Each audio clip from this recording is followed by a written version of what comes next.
645 times. That's the number of Band of the Hawk members Griffith sacrificed to become Femto. In a single moment, the Golden Boy of Berserk transformed from humanity's greatest hope into its most devastating betrayer. Every throat slit, every scream silenced, every bond severed. All to achieve godhood. This isn't just shock value. This is the moment that redefined what betrayal means in anime.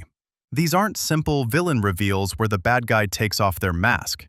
These are character-defining moments that shatter everything we thought we knew about trust, loyalty, and human nature. What drives someone to poison their adoptive father after 7 years of false gratitude? How does a centuries-old manipulation finally reveal itself at the moment of supposed victory? Why does a magical girl contractor hide the truth about soul gems behind alien logic? Let's start with the masterminds, the characters who spent years, decades, even centuries orchestrating betrayals so complete they reshape reality itself. Griffith's sacrifice during the eclipse represents the ultimate betrayal of brotherhood for personal ascension. For years, Guts believed he was fighting alongside someone who valued their bond above all else. The Band of the Hawk wasn't just Griffith's army. They were his family, his chosen people, his greatest achievement. Yet when the God Hand offered Griffith the chance to transcend humanity, he didn't hesitate. Every member became a sacrifice, their blood the price for his transformation into Femto. The cruelty isn't just in the act itself, but in the revelation that their bonds meant nothing compared to his ambition. Griffith had always been willing to sacrifice them. He just needed the right offer. Sosuke Aizen's betrayal of Soul Society operates on an entirely different scale of deception. For over a century, Aizen presented himself as the mild-mannered captain of Squad 5, respected by his peers and beloved by his subordinate, Momo Hinamori. Every conversation, every act of kindness, every moment of apparent loyalty was calculated manipulation. When he finally reveals his true nature by stabbing Hinamori and orchestrating Rukia's execution, the scope of his planning becomes clear. He'd been conducting illegal experiments, creating Arrancar, and manipulating Central 46 for decades. The most devastating aspect isn't the revelation of his villainy. It's the realization that nobody in Soul Society ever truly knew him at all. Makima's orchestration of everyone's deaths in Chainsaw Man demonstrates how genuine affection can be weaponized by someone incapable of authentic emotion. As the control devil, Makima doesn't experience love or friendship the way humans do. Yet she perfectly mimics these emotions to manipulate Denji. She saves him from starvation, gives him purpose, and creates the illusion of family through Aki and power. Every moment of happiness Denji experiences is manufactured to make his eventual suffering more complete. When she reveals that she orchestrated Aki's transformation into the Gun Devil and Power's death, it becomes clear that Denji's entire support system was designed to be destroyed. She didn't just betray his trust, she created that trust specifically to break it. Kyubey's contract deception in Puella Magi Madoka Magica represents alien logic masquerading as magical girl salvation. Kyubey genuinely believes he's offering these girls a fair deal, magical powers in exchange for fighting witches. The fact that he omits crucial information about soul gems, the witch transformation process, and the entropy prevention mission isn't malice from his perspective. It's simply irrelevant detail. Humans wouldn't understand the cosmic significance of their sacrifice, so why burden them with information that would only cause distress? This makes Kyubey's betrayal particularly insidious, because it's not driven by evil intent, but by a fundamental inability to comprehend human values. He's not lying when he says he's trying to save the universe. He simply doesn't consider human agency or consent relevant to that goal. These masterminds share a common thread. They view other people as resources rather than individuals. Griffith sees the Band of the Hawk as stepping stones to godhood. Aizen views Soul Society as a laboratory for his experiments.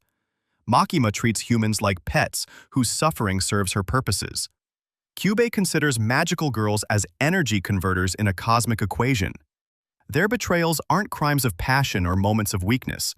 They're the inevitable result of viewing relationships as tools for achieving predetermined goals. The devastating impact of these betrayals lies not just in their scope, but in their revelation of fundamental character. These aren't people who changed or fell from grace. They're individuals whose true nature was hidden beneath carefully constructed facades. When the masks finally drop, we realize we never knew them at all. While some betrayers were always hidden monsters, others began as genuine heroes whose idealism became corrupted, or whose moral compromises led them down darker paths. These characters didn't start evil. They fell from grace through circumstances that tested their core beliefs. Eren Yeager's initiation of the rumbling represents the most devastating transformation from freedom fighter to humanity's greatest threat. For 3 seasons, Eren embodied righteous fury against the titans who had devoured his mother and destroyed his home. He fought to protect Parati Island, to secure freedom for his people, and to uncover the truth about their world. Yet when he finally learned that truth, that Marley had been using titans as weapons of war, that his own people were descendants of the oppressive Eldian Empire, that the cycle of hatred stretched back thousands of years, his response was genocidal. The rumbling wasn't a moment of madness, but a calculated decision to eliminate every human being outside Parati Island. Eren's betrayal cuts deepest because it reveals that his concept of freedom was always selfish. He didn't want freedom for humanity. He wanted freedom for his specific tribe, purchased with the blood of everyone else. Squealer's betrayal of humanity in Shinsekai Yori emerges from a similar ideological corruption, though his circumstances make him more sympathetic. As a Bake Nezumi leader, Squealer witnessed his people treated as disposable tools by the psychic humans who ruled their world. When he discovered that Bake Nezumi were actually genetically modified humans, former psychics whose ancestors had been transformed into subservient creatures, his entire worldview shattered. His subsequent war against humanity wasn't driven by simple malice, but by the realization that his species had been systematically dehumanized for centuries. Yet Squealer's methods, using Maria and Mamoru's child as a weapon, orchestrating mass slaughter, attempting to exterminate all psychic humans, transformed him from a liberation leader into a genocidal monster. His tragedy lies in the fact that his grievances were legitimate, but his solutions were monstrous. Kiritsugu Emiya's betrayal of Saber during the Fourth Holy Grail War demonstrates how pragmatic idealism can corrupt even the most noble intentions. Kiritsugu genuinely wanted to save the world. His entire life was dedicated to ending conflict through whatever means necessary. When he summoned Saber, he gained access to someone whose honor and nobility represented everything he'd sacrificed in pursuit of his goals. Yet, when the corrupted Grail offered him his wish at the cost of destroying Fuyuki City, Kiritsugu chose to force Saber to destroy it with her noble phantasm.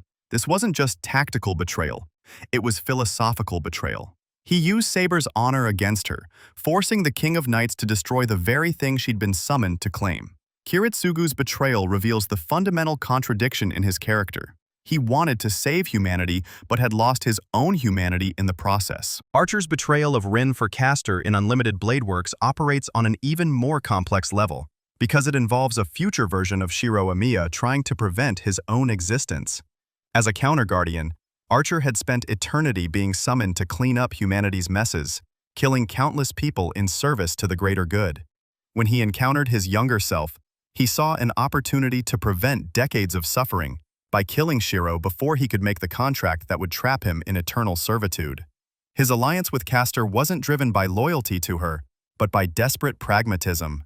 She represented his best chance to eliminate Shiro. The psychological complexity emerges from the fact that Archer genuinely cared about Rin, yet he was willing to betray her trust to save his younger self from a fate he considered worse than death. These fallen heroes share a common trajectory. They began with noble goals but gradually compromised their principles until they became the very thing they originally fought against. Eren wanted freedom but became a tyrant. Squealer sought liberation but embraced genocide. Kiritsugu pursued peace but chose destruction. Archer tried to save his younger self but betrayed everyone who trusted him. Their betrayals are particularly devastating because they reveal how easily good intentions can be corrupted when someone becomes convinced that the ends justify any means. The tragedy of these characters lies not in their villainy, but in their lost potential. They could have been heroes if they'd maintained their moral foundations. The most psychologically devastating betrayals occur when victims become perpetrators. when trauma transforms someone into the very monster that destroyed them. These betrayals reveal how manipulation can span generations, creating cycles of abuse that corrupt even the most innocent souls. Madara's betrayal of Obito represents perhaps anime's most systematic example of grooming trauma into a weapon of mass destruction. When Obito was crushed under rocks during the Battle of Kanabi Bridge, Madara didn't just save him, he recognized an opportunity. Obito's pure heart, his unwavering belief in friendship and dreams, made him the perfect target for psychological manipulation.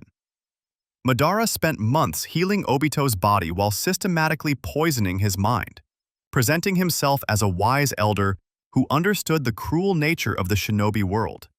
Yet Obito resisted this nihilistic philosophy, clinging to his faith in Kakashi, Rin, and the bonds they shared. So Madara orchestrated the ultimate trauma.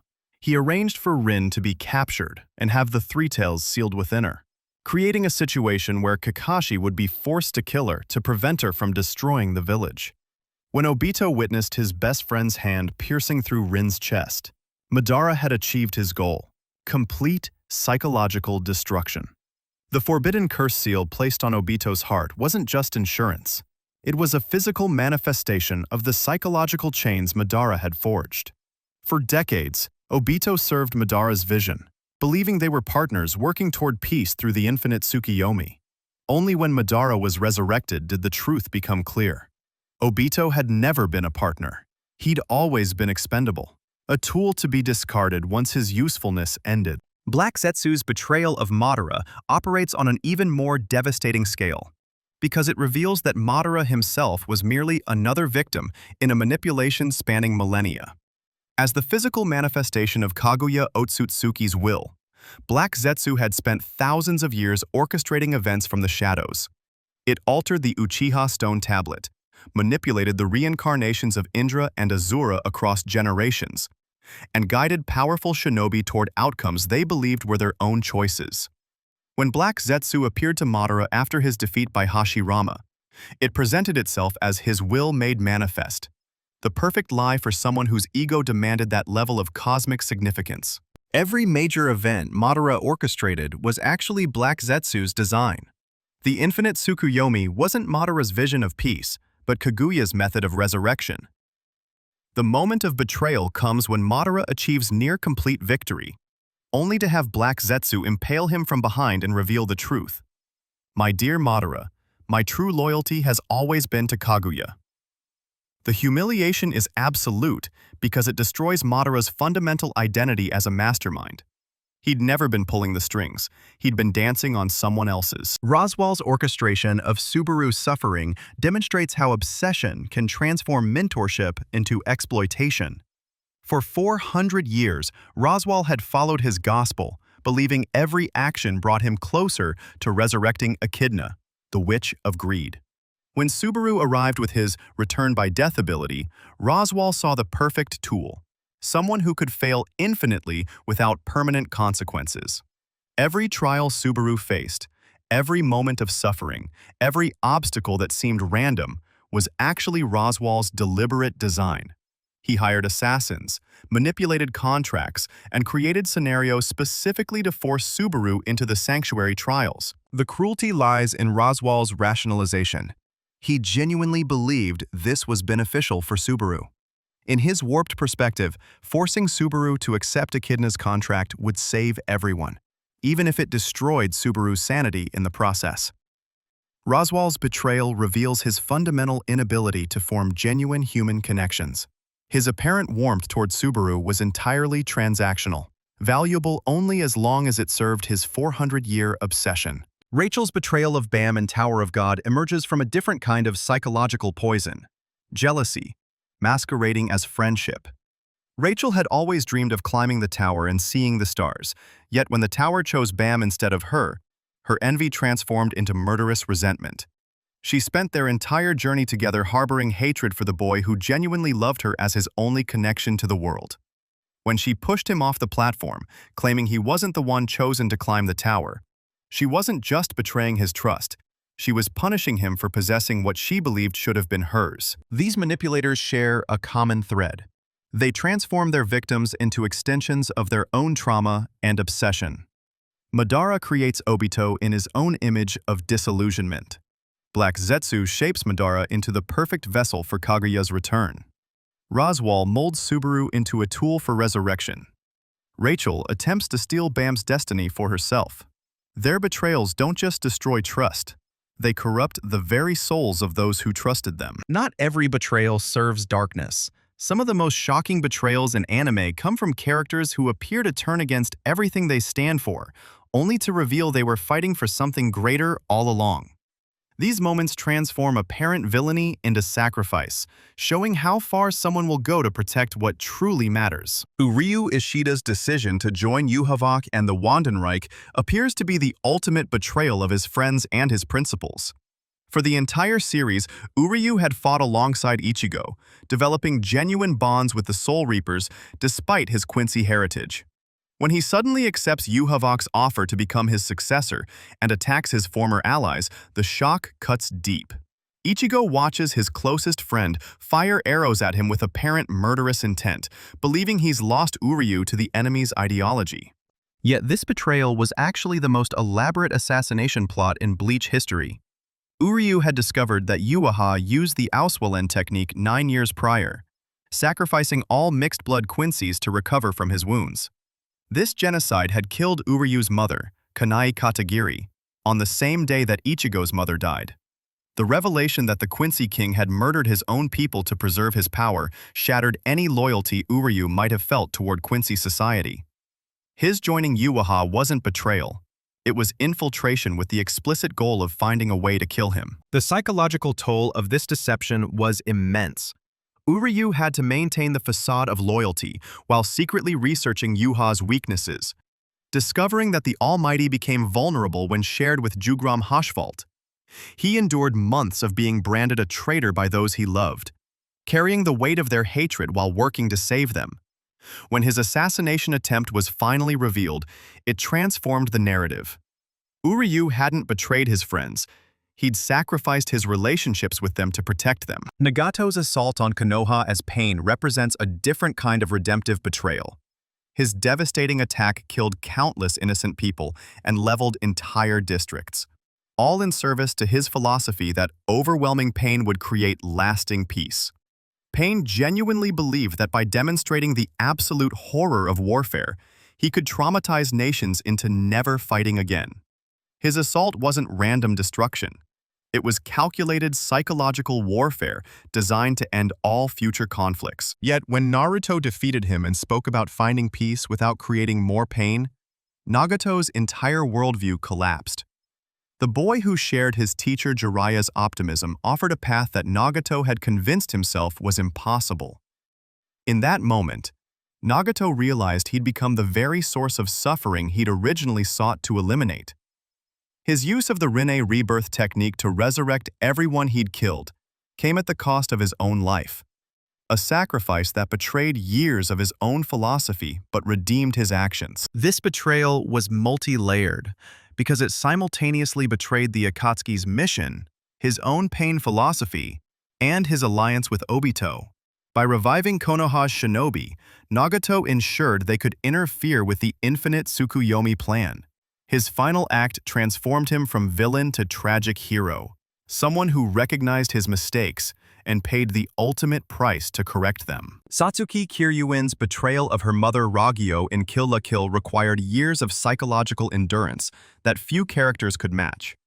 While everyone believed Satsuki was willingly serving Ragyo's plan to feed humanity to the life fibers, she was actually gathering resources and allies for rebellion.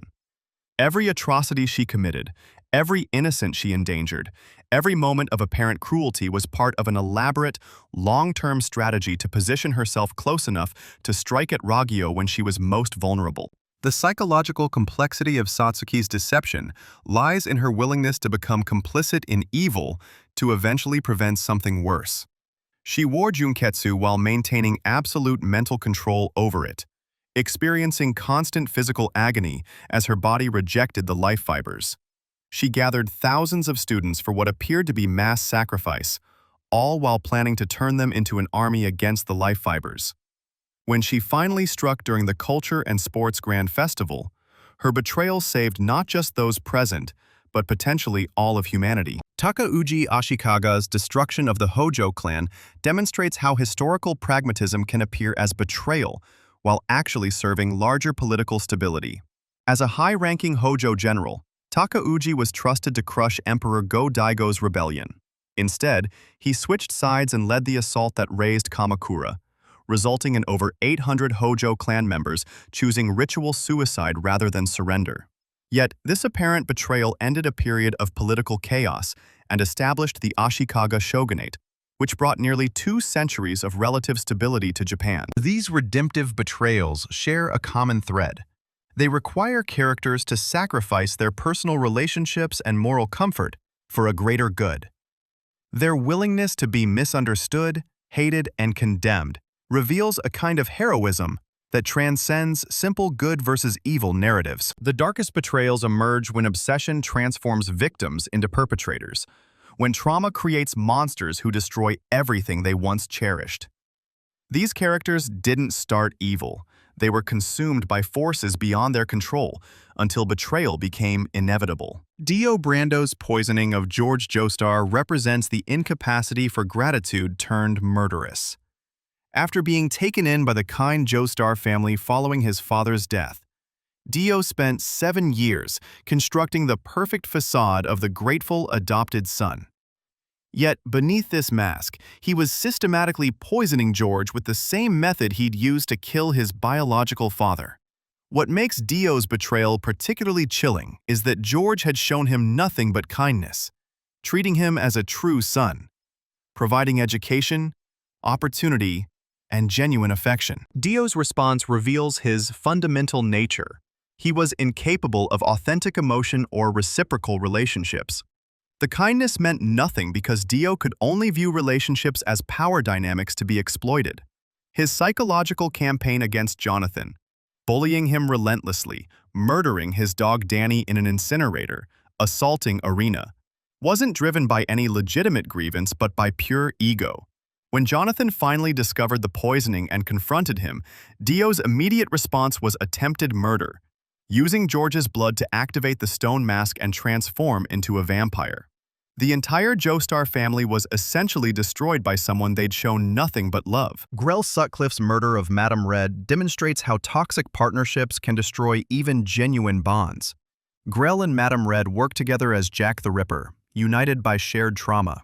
Neither could bear children, and both harbored murderous rage toward women seeking abortions. Their relationship was described as sisterly, with Grell providing the supernatural abilities that made their killing spree possible, while Madame Red provided the medical knowledge and emotional drive. Yet when Madame Red hesitated to kill CL Phantom Hive, choosing to preserve the life of a child she genuinely cared for, Grell's response was swift and brutal. She murdered her closest companion because Madame Red had demonstrated humanity, because she'd chosen love over revenge. Grell couldn't accept that her partner possessed the capacity for growth and redemption.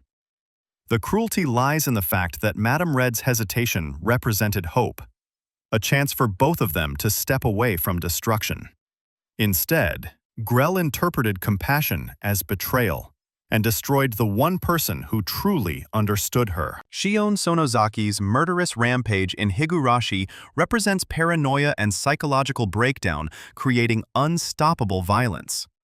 After enduring the traditional Sonozaki punishment of having her fingernails torn out for loving Satoshi Hojo, Shion believed her sacrifice would allow him to live safely. When Satoshi disappeared anyway, her tenuous mental stability shattered completely. Infected with Hinamizawa syndrome and consumed by obsession with Satoshi's fate, Shion transformed from victim into monster. She tortured her grandmother Uryu to death, murdered her twin sister Mion, the girl who had torn out her own nails in solidarity, and brutally killed Satoko, Satoshi's younger sister. Each murder was justified in her fractured mind as punishment for those complicit in Satoshi's disappearance. Yet the rampage achieved nothing except ensuring she could never return to normalcy. These obsession-driven betrayals reveal how trauma can corrupt the human soul beyond redemption, transforming love into hatred and victims into the very monsters that destroyed them. These 20 betrayals reveal the fundamental truth about trust and power in storytelling. They serve as narrative catalysts that define entire series and expose the darkest aspects of human nature. Each betrayal transforms characters, reshapes worlds, and forces us to confront uncomfortable truths about loyalty, obsession, and the price of ambition. Subscribe for more deep dives into anime's most complex character moments.